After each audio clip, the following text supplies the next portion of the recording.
Koumina, à tout à l'heure pour notre bulletin météo. Eh bien, on l'accueille comme chaque lundi matin avec grand plaisir. Lui qui nous chahute un petit peu le lundi matin, mais en tout cas toujours, bien sûr, dans la bonne humeur. Bonjour Mustapha. Bonjour Anaël. Comment ça va? Jamais 203 alors. Jamais 203. Non, je pense pas. La semaine prochaine, ça sera Lilia. On sait jamais, hein. On sait jamais. On sait jamais. Jamais 203. On dit. Voilà. Comment ça va? Ça va très bien, chaudement. Oui, bon. C'est pas à cause de Et on Mercure. va s'y habituer, hein. Oui, c'est pas à cause de Mercure, Bon. non. C'est les températures. C'est les températures. Non, mais de toute façon, c'est un phénomène qu'on risque de voir. Si le temps s'éclaircit, on va le voir. Mais si le temps s'éclaircit pas, on va pas le voir. On appellera Omar peut-être pour nous expliquer. Oui, on appellera On le salue, hein, On le par la salue. même occasion, parce que Omar faisait partie de votre lundi, la Oui. journée du lundi. Mais il y a aussi l'autre et à fille. chaque fois, l'autre fille, Notre bien fille, sûr. Et puis il y avait Maya. Ouais, et à chaque fois, on avait l'occasion de parler d'un phénomène ou Oui. de ce qui nous préoccupait le lundi matin. Bien sûr. Voilà.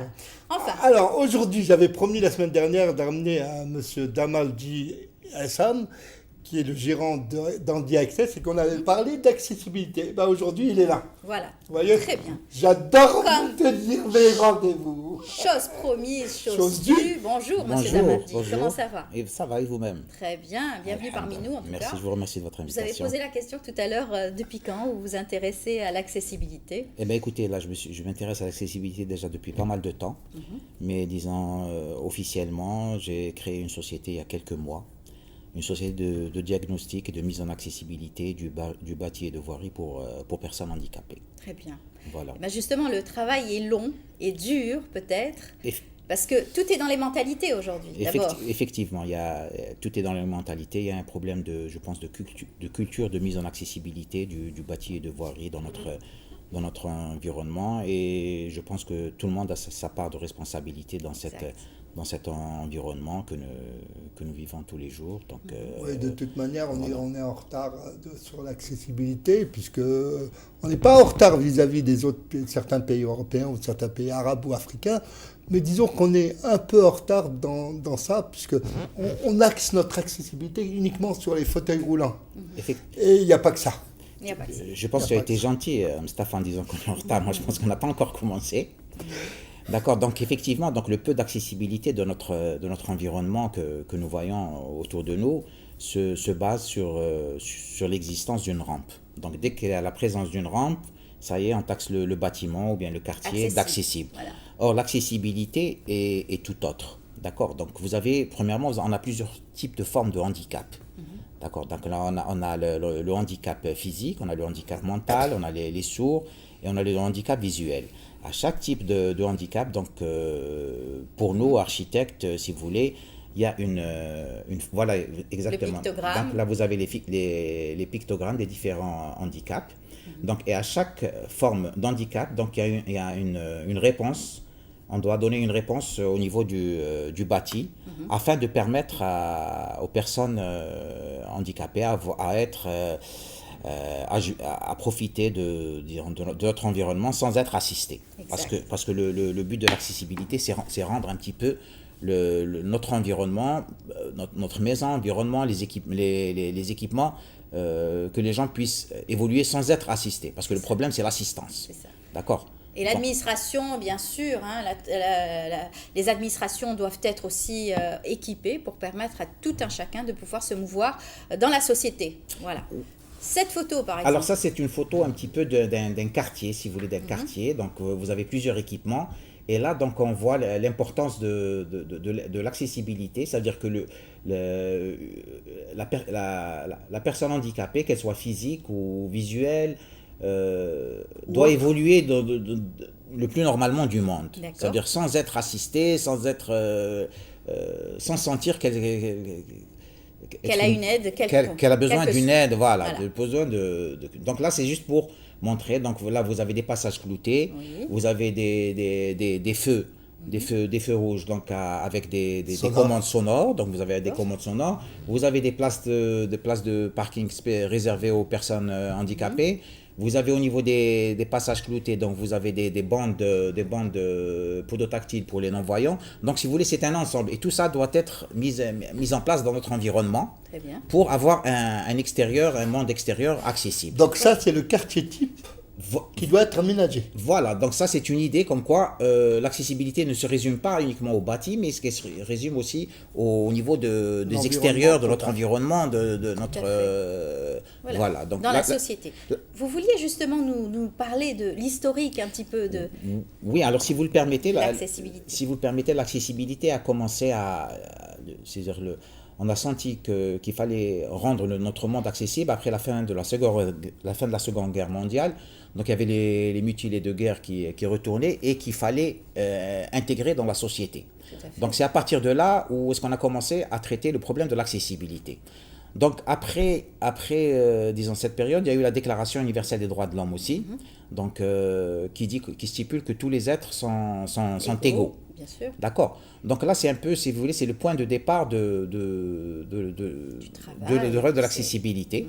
Donc, j'aimerais aussi citer une date qui est importante, c'est la convention des droits handicapés, donc qui a été ratifiée en Algérie en 2009. La convention a été adoptée par l'Assemblée générale des Nations unies en 2006, donc qui stipule que les États doivent établir des normes et les mettre en application sur le terrain. Oui. D'accord. L'Algérie a ratifié cette convention en 2009.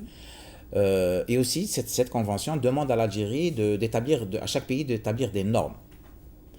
Donc nous, on a eu la NA 16227 et donc à partir de là, c'est une base de départ pour notre accessibilité. Travail, bien sûr. Je voudrais s'il vous plaît qu'on demande à la régie de repasser la photo qui est passée avant celle-là. Oui. Si c'est possible. L'arbre. Voilà. C'est possible. Alors ça, c'est un trottoir. Ça, c'est un trottoir qu'on avait hyper haut. Oui, mais maintenant, ça y est, depuis qu'on est passé, ils ont mis une petite marque. C'est une échelle. Voilà, tout à fait. Donc, je voudrais qu'on passe là. Voilà. Voilà. Ça, c'est la chose qu'il ne faut pas faire. Voilà. Justement, j'ai ramené cette photo. Donc là, vous voyez, donc, comme a dit Mustapha, c'est la chose à ne pas faire. Donc déjà, le trottoir est petit. Et avec ce petit trottoir, qu'est-ce qu'on vient ? On entoure l'arbre avec de la brique pleine. Qu'est-ce qui reste pour un fauteuil roulant ? Pas spécialement un fauteuil roulant. Un non-voyant. Une poussette, voilà. Une poussette. Pour un non-voyant aussi, c'est un obstacle qui peut facilement se casser tomber, bien sûr. Effectivement. C'est un obstacle. C'est un obstacle. C'est-à-dire qu'il faut répéter que le non-voyant... Là, disons que c'est une règle de bonne pratique. D'accord. Donc, c'est l'idéal. Vas-y, Mustapha. Il faut dire que le non-voyant, quand il passe dans la rue, il a déjà dans son cerveau le schéma. Si demain vous changez, vous mettez autre chose, un arbre ou un poteau au milieu, son schéma va être perturbé. Il va rentrer dans l'obstacle, il ne saura pas qu'il y a un obstacle. Donc c'est ça, il faut éviter, disons, que les pouvoirs publics, les mairies, etc., de modifier le schéma du trottoir. Celui-ci ? Oui, alors celui-ci, ça c'est un cas de bonne pratique si vous voulez, c'est une place qui est réservée de conduite, qui est réservée au stationnement. Qui est réservée aux personnes en situation de handicap. D'accord, donc vous avez même, vu que c'est une place spécifique, on a empiété sur le trottoir afin de permettre aux gens handicapés de stationner. Très bien. D'accord. Si vous voulez, là, j'attire un petit peu il y a au niveau de la rue Lidi Chmoura des places de parking pour handicapés. Donc au niveau de l'entrée de la fac centrale, il y a des places. Mais vous avez des places de parking réservées pour personnes handicapées à droite et à gauche. Mais celui qui stationne à gauche, quand il descend sur le trottoir.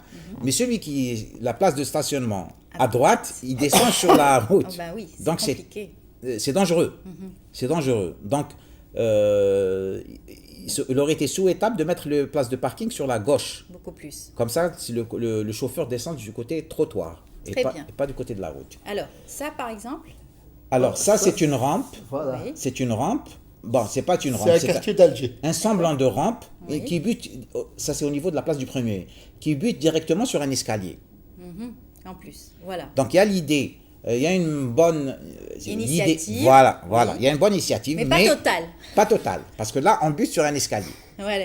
L'intention est bonne, c'est-à-dire qu'on arrive à accéder, mais il y a encore la barrière des escaliers. Enfin, on arrive à accéder, c'est une rampe qui n'est pas dans les normes, mais disons, le plus important, c'est l'intention. C'est ça. L'intention y est, mais le résultat n'est pas très satisfaisant. Alors, mais c'est ça, c'est-à-dire que à Alger, il y a des architectes qui font le maximum parce qu'ils travaillent et ils arrivent à imposer à la commune de ces types d'aménagement. Mais il est dommage de constater aussi qu'ils n'ont pas les moyens de décision. Donc quand le maire vous dit moi il me faut un escalier, vous êtes obligé de lui faire un escalier. Ouais. Mais avec une rampe, peut-être. Mais la rampe, si vous voulez, quand si on fait une rampe, on va grignoter sur la surface bâtie. Donc le maître d'ouvrage vous dit non, il me faut tant de mètres carrés, c'est important pour moi. Il ne pense pas à l'accessibilité parce que quand même pour faire une rampe, ça demande de certaines superficies qu'on ne vous donne pas. Qu'elle soit douce. Voilà, c'est ça. Donc c'est pour ça que ça prend beaucoup de place.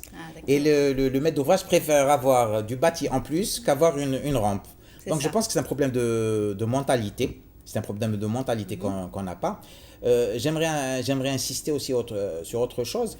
C'est qu'actuellement, on vit plus longtemps. Donc la pyramide des âges, ce qu'on appelle la pyramide des âges, évolue. Ben oui. Donc on vit plus longtemps. Donc on sera tous appelés à avoir un jour un handicap. Ou un fauteuil ou une canne. Un fauteuil ou ne pas voir. Donc, si vous laissez les gens qui prennent peut-être des décisions maintenant, qui ne rendent pas les trucs accessibles, de même, ces mêmes gens seront demandeurs peut-être d'avoir une bonne accessibilité. D'accord. Alors vous faites ça tous les jours, vous êtes confrontés tous les jours à ce genre de problèmes, parce que ce sont donc des problèmes à régler au quotidien. Si je commence à essayer j'ai quelques marchés divers. C'est des gens, il n'y en a pas beaucoup, il faut dire qu'il n'y en a pas beaucoup. Donc il y a des administrations, il y a des clients qui cherchent à se mettre aux normes, qui sont conscients qu'il faut une accessibilité. Et en plus, ce n'est pas une histoire de conscience uniquement, c'est une histoire de se mettre aux standards internationaux. Bien sûr. Se mettre aux standards nationaux, et là nous sommes complètement... Il y a eu récemment le Batimatech, le salon donc, du bâtiment, et là encore une fois c'était un sujet à poser, et beaucoup d'architectes et d'entrepreneurs ont dû travailler sur le sujet. Oui, effectivement, dernièrement il y a le salon Batimatech, mais vous savez déjà le salon Batimatech en lui-même n'est pas accessible. C'est vrai. Ce qui devrait être quand même accessible. Donc, voilà, grosso modo. On se pose la question, donc. Voilà, c'est ça. Moi, je crois qu'il faut pas faire quelque chose, inventer quelque chose. Vous savez qu'Alger est la sœur jumelle de Barcelone. Oui. Barcelone, c'est Alger, de toute façon. Et les Espagnols, à Barcelone, ont réussi à adapter, pour les personnes en situation de handicap, tout Barcelone. Il suffit d'aller là-bas, copier et revenir. C'est tout. Pourquoi pas. C'est simple. Alors, celle-ci, c'est pour dire... Alors, celle-ci, c'est pour dire que c'est un trottoir qu'il faut enlever, à mon avis. Là c'est au niveau, je crois que c'est au niveau d'une station de tramway. Ouais. Disons que c'est une bonne pratique. Donc, il y a des bandes pour les non-voyants. Pour les non-voyants. Donc, à Alger, certains endroits, vous avez des bonnes pratiques. Très bien. Mais certains... Voilà. Faut pas trop aussi... D'accord.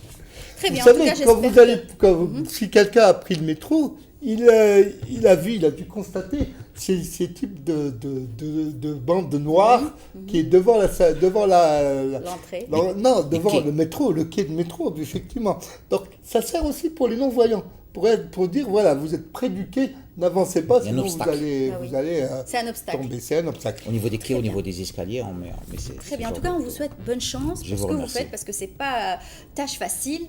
Et puis vous reviendrez peut-être nous voir pour voir, j'espère, concrétiser certains projets d'aménagement. Par exemple, aménager notre chère chaîne de télé. Par exemple, oui, nos escaliers d'entrée. Voilà.